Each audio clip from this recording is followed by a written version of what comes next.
Alaikum, merci. Bonjour à toutes et à tous.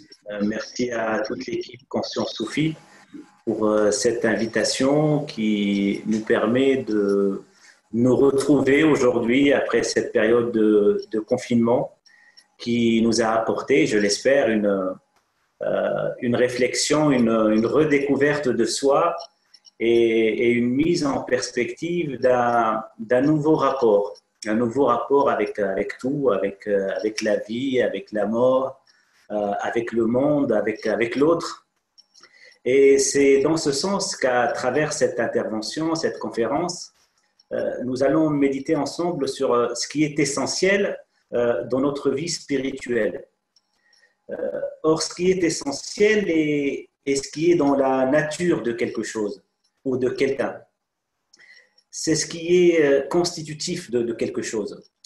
Et comme notre but aujourd'hui ici, c'est pas d'apporter du nouveau, mais justement, comme le montre bien le titre d'ailleurs de la conférence, c'est de retourner et de rappeler l'essentiel. Surtout qu'on peut dire que l'essentiel a déjà été dit, et même très bien dit avant nous et depuis longtemps. Donc, partons justement de l'origine, de l'essentiel, à travers un hadith donc, que vous connaissez, et qui nous résume justement les composantes de la religion islamique. Ce hadith, donc connu sous le nom de hadith de Jibril, et qui a aussi été souvent nommé Sunnah, la mère de la tradition prophétique.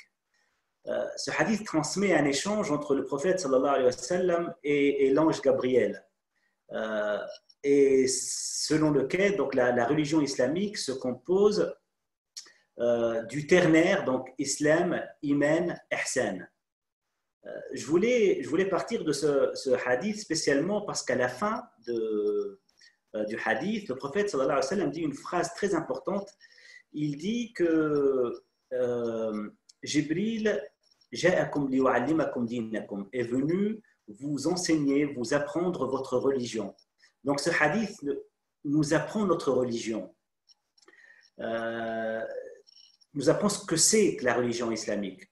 Et donc d'après le dialogue qui a eu lieu entre Sayyidina Muhammad sallallahu alayhi wa sallam et Sayyidina Jibril, l'islam se compose donc d'islam, d'iman et d'ihsan.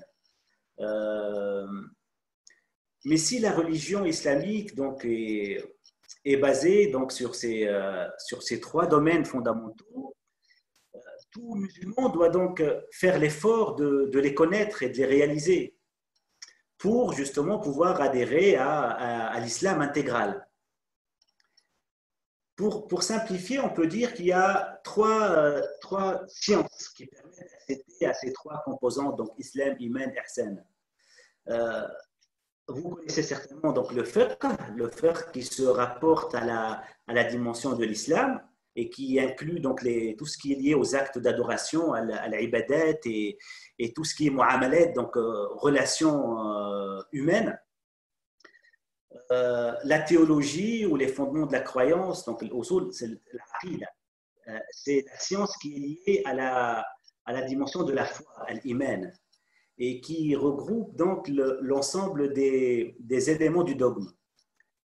Et enfin, donc, en ce qui concerne l'ihsan, alors quelle est la science qui justement s'identifie à la réalisation de l'ihsan, de cette dimension donc constitutive de l'islam?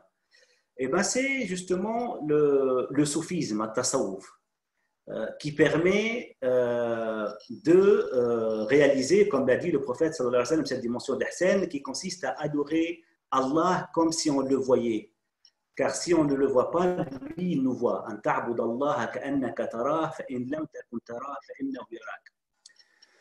Donc, loin des clichés répandus par les détracteurs du soufisme, justement, souvent d'ailleurs par manque de connaissances, et loin aussi, disons-le, des déviations de certains pseudo-soufis, il est important de rappeler que le soufisme authentique, bien sûr, axé sur la purification de l'âme et intimement lié au Coran et à la Sunna, Le soufisme n'est ni un courant de pensée, ni une philosophie, ni une innovation.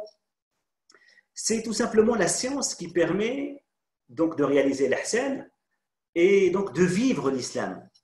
De vivre l'islam en étant totalement conforme à ce qu'impliquent les deux autres dimensions, justement, qui sont la foi et la loi, l'islam ou l'iman.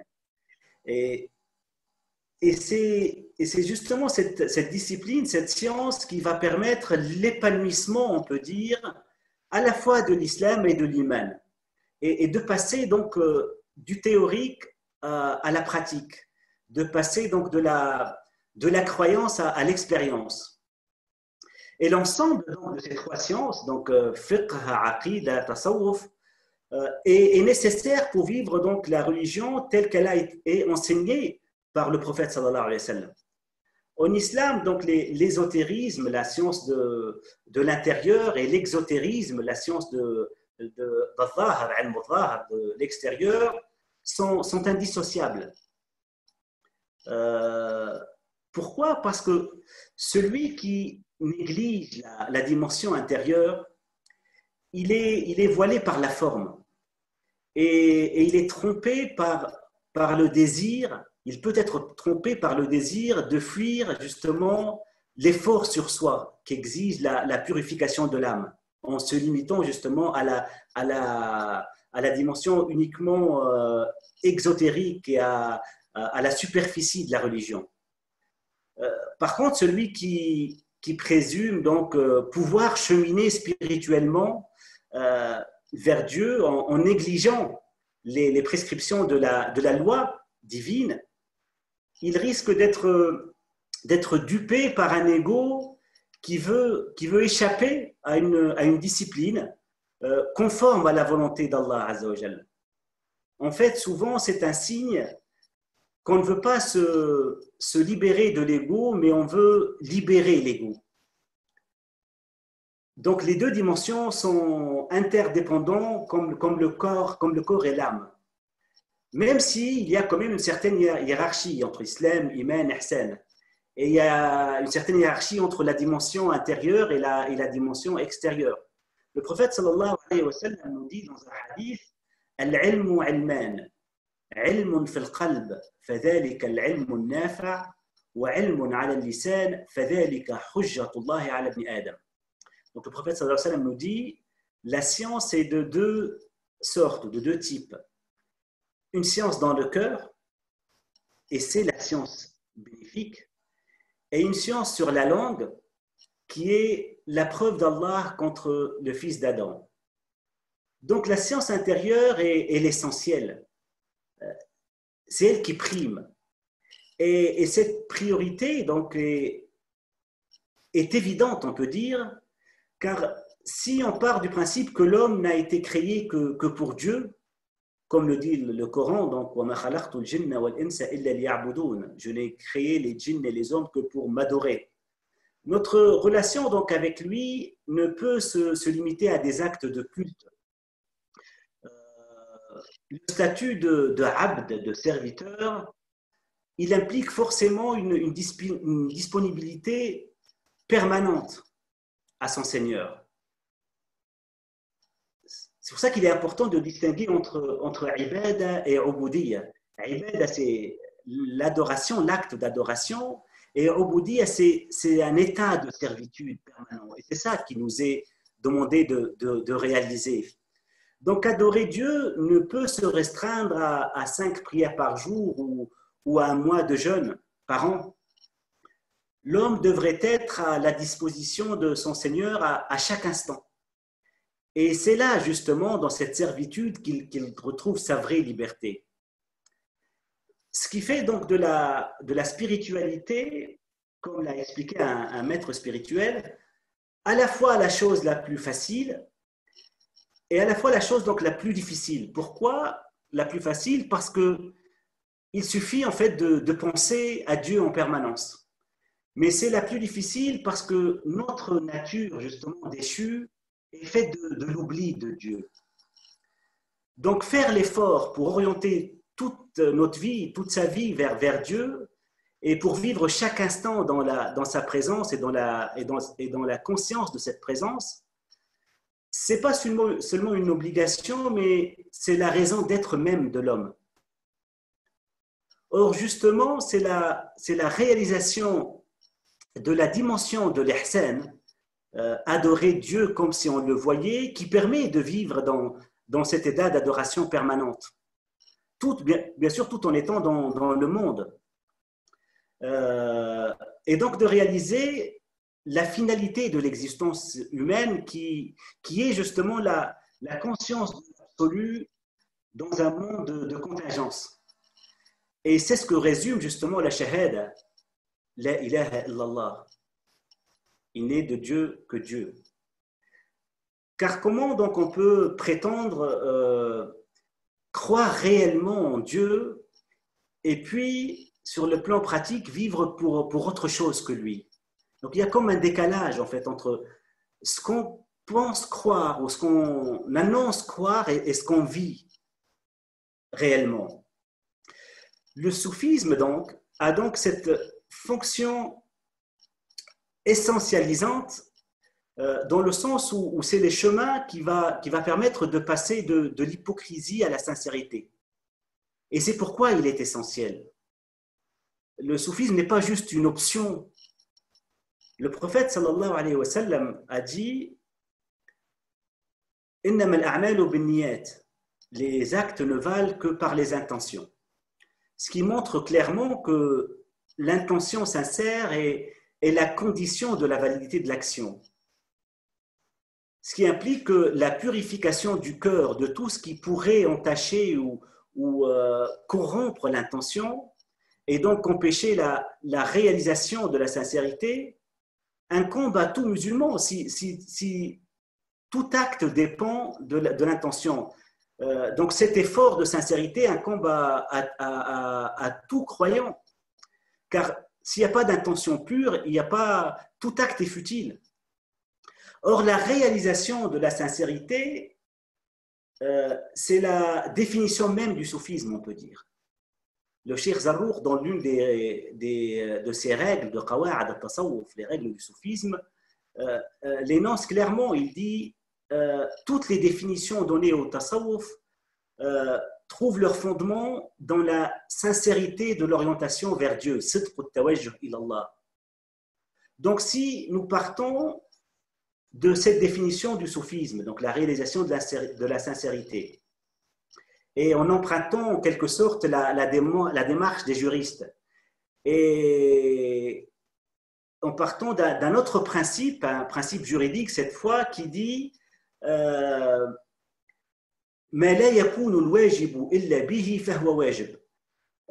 ce sans quoi l'acte obligatoire ne peut être accompli est aussi obligatoire. Or, si pour réaliser la sincérité qui nous incombe à tous, on a besoin du soufisme, le soufisme donc s'impose à tout un chacun, à tout croyant. Ce n'est pas une option pour une certaine élite spirituelle, mais cet effort de sincérité, de purification de l'âme, de tazkiyat an-nafs, il s'impose à tout croyant à la mesure, bien sûr, de sa prédisposition. L'imam al-Ghazali, Hujjat al-Islam, la preuve de l'islam, il dit que se débarrasser des maladies du cœur est une obligation pour chaque musulman, fardu ayn, une obligation individuelle pour chaque croyant. Il y a un livre un traité, on peut dire, donc, qui s'appelle Matn ibn Ashir. Il est aussi appelé, peut-être certains d'entre vous le connaissent sûrement, Al-Murshid al-Mu'in ala al-Daruri min ulum al-Din. En fait, c'est un traité écrit par Ibn Ashir al-Ansari, qui est décédé en 1631, et qui donc comprend, qui résume sous forme de poème, c'est un matn, l'essentiel des sciences religieuses, des sciences islamiques. Il les a résumés donc en plusieurs poèmes. Et il commence donc ce traité-là pour présenter justement l'essentiel de la religion par ces vers-là, en disant في عقد الأشعري وفقه مالك وعلى طريقة الجنيد السالك. Donc il dit que pour résumer les sciences islamiques, ça sera في عقد الأشعري, donc selon la croyance ash'arite, selon le fiqh de Malik, donc il a choisi l'école juridique de Malik, et selon la voie spirituelle, la tariqa de Al-Junayd, le cheminant, As-Salik. On connaît Malik, on entend sûrement parler des Ash'arites et de la doctrine Ash'arite, mais tout le monde ne connaît pas forcément Junayd, ne connaît pas les mêmes Malik ou l'école malikite ou shafi'ite ou hanafite comme on connaît Al-Junayn ou d'autres maîtres spirituels.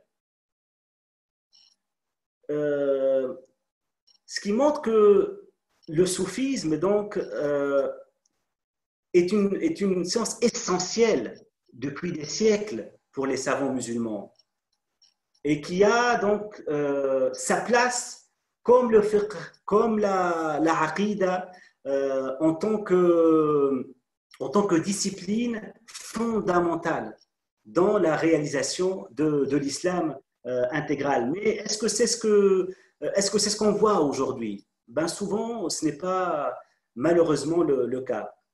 Alors que la construction de notre vie sur la base de la sincérité dans notre rapport avec Allah va donner un sens à tous les aspects de notre quotidien et à tous les aspects de la religion. Elle va les illuminer en quelque sorte. Car tout ce que nous vivons en fait au niveau professionnel, au niveau du travail, au niveau de la relation familiale, au niveau de la relation avec les enfants, la relation conjugale, tout est là pour nous éprouver et pour nous révéler notre degré de sincérité, le révéler bien sûr à nous-mêmes parce que Dieu sait à quel point nous sommes sincères. Mais nous en avons besoin de cette épreuve de notre sincérité pour justement s'élever et pour évoluer. الذي خلق الموت والحياة ليبلوكم أيكم أحسن عملا. Donc Allah nous dit dans le Coran, la mort et la vie ont été créées pour nous éprouver justement. Et cette démarche-là, cette façon de voir, va donner du sens aussi même à nos pratiques et aux rites religieux. Le prophète sallallahu alayhi wa sallam dit dans un hadith من لم تنهه صلاته عن الفحشاء والمنكر أو المنكر لم يزدد من الله إلا بعدا. Celui dont la prière ne l'empêche pas de commettre la turpitude et les actions blâmables ne fait que s'éloigner encore plus de Dieu. Donc, certes, les rites de l'islam ne doivent pas être négligés, mais ils ne sont pas une fin en soi. Ce sont des moyens à notre disposition pour se rapprocher de Dieu. Et cela s'applique à la religion en entier, car au risque même de choquer parfois ou certains, je dirais que l'islam non plus n'est pas la finalité. L'islam n'est pas le but. L'islam, c'est le moyen. Certains aujourd'hui pensent devoir vivre pour l'islam. Et ils oublient qu'il faut surtout vivre l'islam. Et utiliser justement cette révélation divine, ce moyen divin, pour devenir des hommes bons. Et non donc le transformer en une espèce d'idéologie qu'on prétend défendre en devenant des hommes mauvais. À titre d'anecdote, en fait, j'ai intervenu un jour devant des étudiants au sujet de la purification de l'âme. Et une jeune dame parmi les présents m'a interpellé en me disant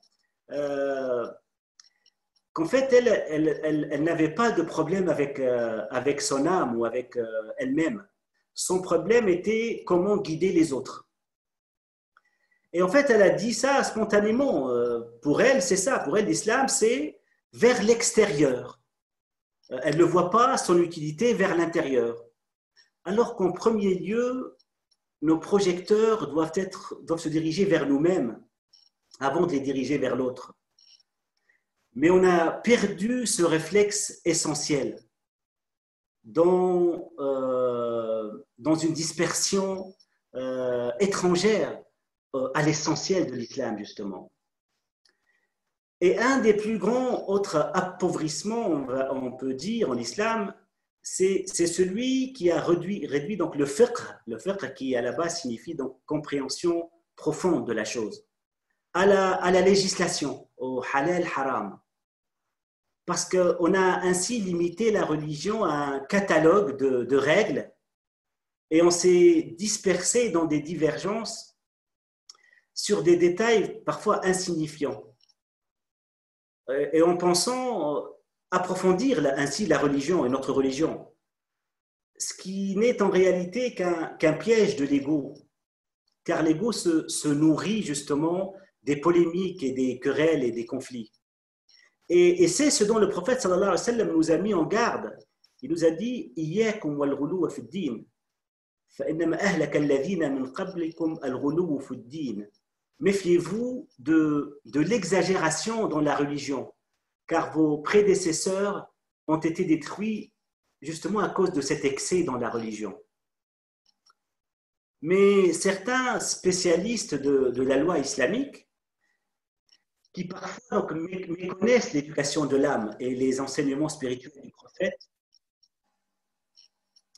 ils se placent comme les seuls détenteurs du savoir religieux, alors qu'ils risquent de rendre la religion invivable en la vidant de son sens. La pratique de la religion, en principe, doit être simplifiée, elle doit être facilitée, car ce n'est justement qu'un moyen. Et c'est ça la sunna du prophète, sallallahu alayhi wa sallam, qu'il a dit clairement Yassiru wa la tu'assiru, rendez les choses faciles, ne les rendez pas difficiles. Mais aujourd'hui, dans l'imaginaire collectif, la forme l'emporte souvent face à l'essence et à l'essentiel. On le remarque par exemple aussi dans notre rapport avec le Coran.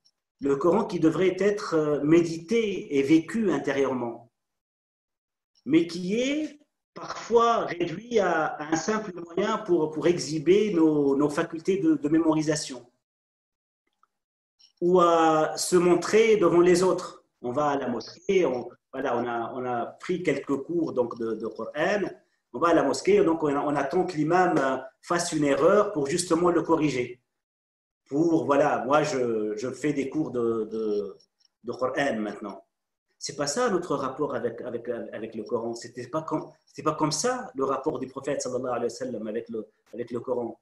Le rapport du prophète avec le Coran, il est récapitulé par l'expression kana Qur'anan yamshi. Il était un Coran qui marche. On a un jour demandé au prophète sallallahu alayhi wa sallam, on lui a dit une telle personne, une femme, prie la nuit et jeûne la journée, mais elle nuit à ses voisins par sa langue. Le prophète, il a répondu, il n'y a aucun bien en elle, elle est en enfer. Pour dire à quel point l'effort doit s'orienter essentiellement vers la purification du cœur et vers l'incarnation et la réalisation des vertus, car c'est le but de la religion justement. Je n'ai été envoyé que pour parfaire la noblesse de caractère, nous dit le prophète sallallahu alayhi wa sallam. Et c'est même ainsi qu'il définit sa mission. Donc suivre le modèle prophétique ne peut se limiter à son aspect extérieur et devrait essentiellement se situer sur le plan des vertus. Donc marcher sur les pas du prophète, ce n'est pas polémiquer sur la forme des choses et imposer en plus nos interprétations parfois superficielles à autrui. J'ai pris quelques cours de fiqh ou quoi que ce soit, et de telle école, je vais aller à la mosquée. Non, il faut écarter les jambes la distance entre les jambes doit être de la taille d'un pigeon, non de la taille d'un chèvre, non ton hadith il est daïf, non il est... Ce comportement est en soi contraire à la fois à la sunna qu'on prétend défendre et aux vertus. Et c'est la réduction justement de la sunna à une source législative et la négligence de la réalisation spirituelle profonde des vertus qui explique d'ailleurs aujourd'hui le décalage entre les enseignements de l'islam et sa promesse et puis le comportement de beaucoup de musulmans aujourd'hui. Le Coran nous dit clairement كما أرسلنا فيكم رسولا منكم يتلو عليكم آياتنا ويزكيكم ويعلمكم الكتاب والحكمة. Ainsi, nous vous avons envoyé parmi vous un messager de chez vous qui vous récite nos versets, يتلو عليكم آياتنا, et qui vous purifie, يزكيكم. Le prophète est venu aussi pour purifier les âmes et qui vous enseigne pas uniquement les versets du livre, mais aussi al-hikma, la sagesse. Le prophète ne faisait pas que transmettre un message. Les compagnons disaient, le prophète nous vidait et nous remplissait. Kana yufriruna wa yumlina. Donc l'éducation spirituelle est au centre de la mission prophétique. Et l'héritage du prophète sallallahu alayhi wa sallam ne peut pas être uniquement livresque dans des recueils de hadiths, mais il est aussi et surtout intérieur et spirituel. Et rappelons ici encore une fois que sur les milliers de hadiths attribués aux messagers de Dieu, donc dans le recueil d'Al-Bukhari par exemple, combien de hadiths sont attribués ou transmis par Sayyidina Abu Bakr, qui est le compagnon le plus proche, le plus intime du prophète sallallahu alayhi wa sallam, sur ces milliers de hadiths, 17 sur des milliers de hadiths, alors que c'est son compagnon le plus proche. Et on peut dire la même chose des nombres de hadiths qui ont été rapportés d'après Sayyidina Omar ibn al-Khattab et Sayyidina Ali ibn Abi Talib, qui étaient aussi les plus proches du prophète sallallahu alayhi wa sallam. Mais comment est-ce possible que ces quelques hadiths puissent être tout ce que les plus grands successeurs du prophète avaient à nous transmettre? L'héritage du prophète ne peut pas être uniquement des textes. Mais plusieurs facteurs ont voilé et voilent toujours d'ailleurs cette richesse, cet héritage spirituel. Parce qu'on a perdu le sens de l'essentiel et notre ancrage spirituel. Nos racines spirituelles se sont affaiblies à cause de la dispersion qui règne et à cause surtout de l'influence de plusieurs courants de plus en plus agressifs. Et pour rester dans la simplicité, disons qu'on était pendant longtemps et qu'on est toujours sous l'influence essentiellement de deux courants très violents. Le premier, donc, on pourrait appeler le fondamentalisme religieux, et je désigne par ce terme donc toute mentalité religieuse qui se limite à une compréhension superficielle de la religion et qui va considérer tout contradicteur à cette compréhension comme un ennemi à abattre. Et puis, il y a aussi un courant moderniste, bien sûr, loin de toute généralisation. Je désigne par ce thème la mentalité moderniste qui est purement matérialiste, qui est individualiste et qui est anti-traditionnelle. Et ces deux courants, donc, ce sont en vérité les deux faces d'une même erreur.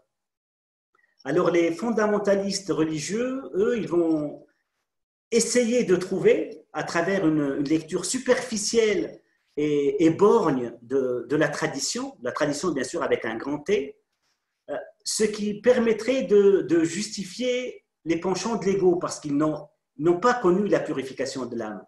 et donc d'assouvir la haine envers l'autre.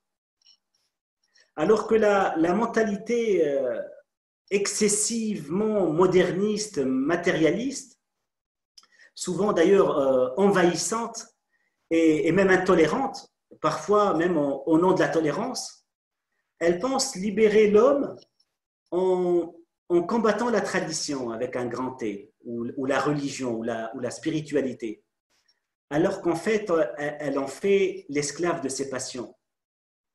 Donc, dans les deux cas et pour les deux courants, il s'agit d'une mise en avant de la forme aux dépens de l'essence et de ce qui est essentiel. Les deux courants, donc les modernistes et les fondamentalistes religieux, ils prétendent vouloir et pouvoir sauver l'humanité. Ils ont le même objectif finalement annoncé.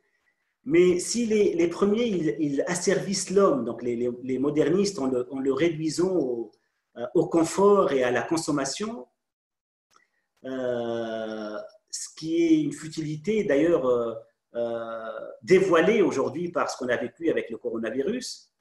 Les fondamentalistes religieux, quant à eux, ils vident le monde de son sens, de son âme et de son essence, en s'accrochant justement à l'écorce du passé et en vidant la religion et l'islam en l'occurrence de son esprit.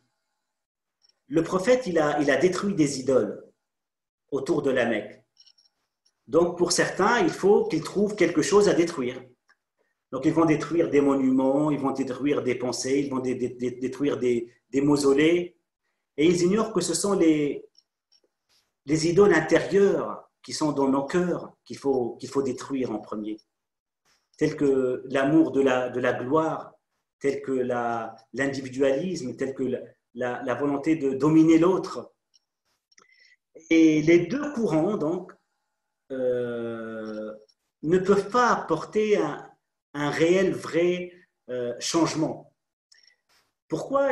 Pour deux raisons. Premièrement, parce que pour vraiment agir dans le monde, il faut rappeler un point important. Il faut rappeler que l'activité, c'est pas l'activisme, c'est pas un mouvement perpétuel, agité, qui est né d'un besoin de l'ego de toujours changer de situation. Et de même, donc l'abstention d'agir, le non-agir, n'est pas toujours synonyme de passivité ou de laisser aller.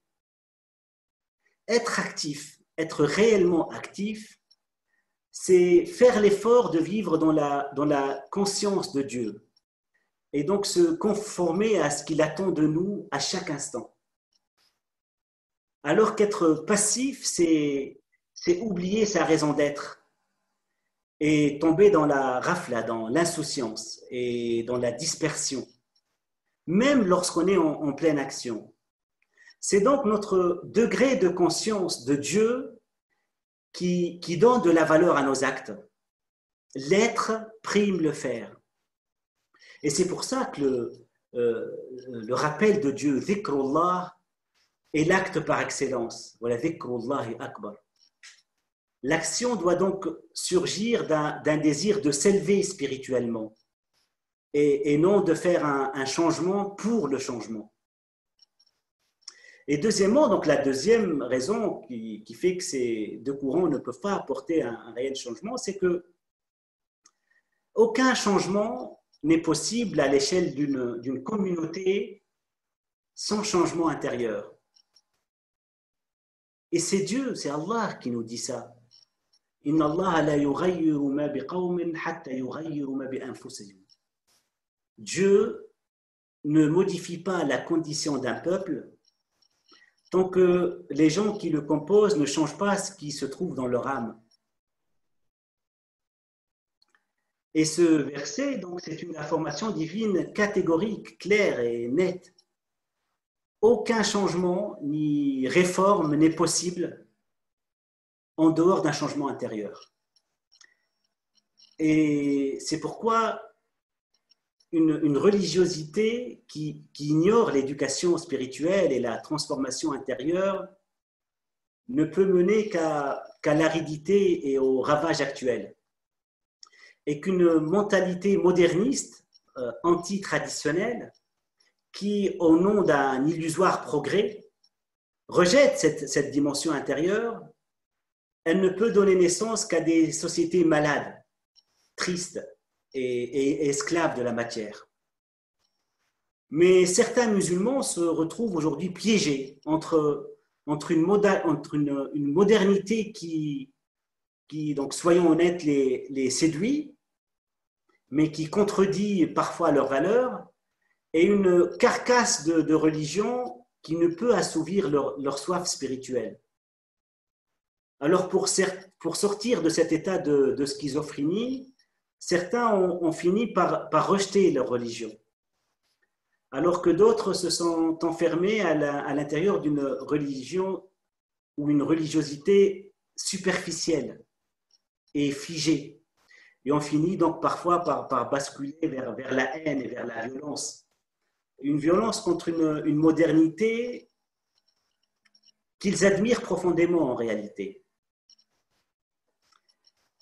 Et cette frustration apparaît aussi de manière peut-être plus discrète chez ceux qui, consciemment d'ailleurs ou inconsciemment, préfèrent oublier les ravages du monde moderne et considèrent ce dernier comme le modèle à suivre. Et ils trouvent ensuite, donc, au nom d'une association de termes, donc de modernisation de l'islam, une espèce de bricolage qui essaye de transformer des valeurs islamiques essentielles dans le sens de fausses valeurs modernes, profanes. Et ainsi pouvoir plaire à leurs idoles parmi des antitraditionnels, justement, qui deviennent parfois des sortes d'intégristes, en fait, au nom même de la laïcité, parfois. La laïcité qui est censée rassembler, justement. Mais parce qu'ils ne la comprennent pas ou parce qu'ils ne veulent pas la comprendre, ils imposent le rejet de la religion comme condition d'intégration. Ce qui frustre, en fait, beaucoup de croyants aujourd'hui et qui fait donc cet état de schizophrénie, justement. Parce qu'aujourd'hui, la société, comme il a été dit, au lieu de chercher à s'élever à la vérité, elle prétend la faire descendre à son niveau. Et ce phénomène n'est qu'une suite logique, en fait, de la falsification des termes. Aujourd'hui, tout ce qui est moderne est devenu dans l'inconscient collectif synonyme de liberté et de lumière, alors que ce qui est religieux est associé à l'archaïque et à l'obscurantisme. Mais bon, ces aberrations, bien sûr, ne doivent pas faire perdre aux croyants aujourd'hui sa sérénité et engendrer en lui une révolte intérieure contre le monde ou contre son époque. Car comme l'avait annoncé le prophète sallallahu alayhi wa sallam, l'islam est né étranger et il redeviendra étranger. Et cela donc ne doit en aucun cas entacher ce qui est justement essentiel dans le message mohammedien. Et c'est le fait d'être une miséricorde envers toutes les créatures et en toutes circonstances. Et aussi parce qu'il y a une autre alternative. On n'est pas obligé d'être dans ce courant ou dans l'autre. Et cette alternative, c'est justement le retour à l'essentiel, à l'esprit, à ce qui constitue le cœur de toute tradition authentique, c'est-à-dire la purification des cœurs et l'éveil des consciences.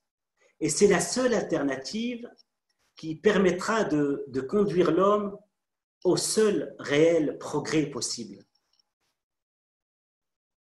Et l'islam, justement, il nous offre un cadre idéal pour le travail sur soi et pour la purification de notre âme. Bien sûr, si certains cœurs malades qui mesurent la foi parfois à la longueur de la barbe, il ne le vide pas de son esprit et de son âme. Et c'est vers ce sens qu'il faut aller. Il faut donc revivifier ce qui, dans cette religion, se situe au-delà de la forme et ce qui peut embrasser toute époque, toute action, toute personne et même chaque instant de la vie. Et c'est la dimension spirituelle, justement. Aucun changement et aucune réforme ne sont possibles si les actions, que ce soit politiques ou sociales ou même économiques, ne découlent pas de la restitution du pouvoir transformateur de l'éducation spirituelle que permet le soufisme justement authentique et qui a malheureusement été marginalisé pendant des siècles.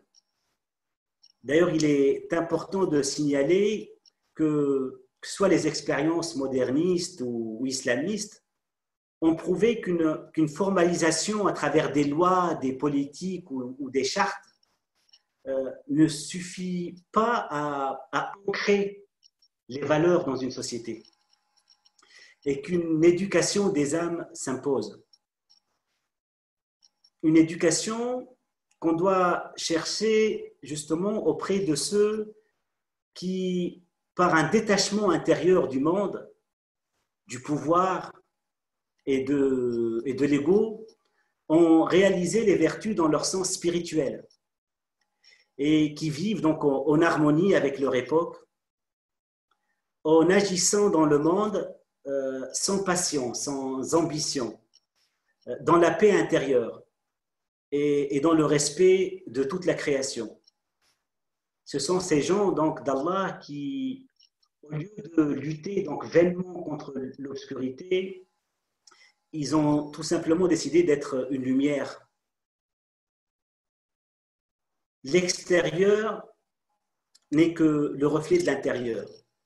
Donc on ne pourra jamais vaincre la pauvreté dans le monde sans vaincre l'avidité qui est dans les cœurs. Ni lutter contre l'injustice sans combattre l'égoïsme. Ni nettoyer aujourd'hui la planète sans purifier les cœurs. Ni vaincre le mal sans dominer l'ego. Qu'Allah donc purifie nos cœurs pour voir l'essentiel et pour que nous soyons une miséricorde pour l'univers. Merci pour votre écoute. Salam alaikum.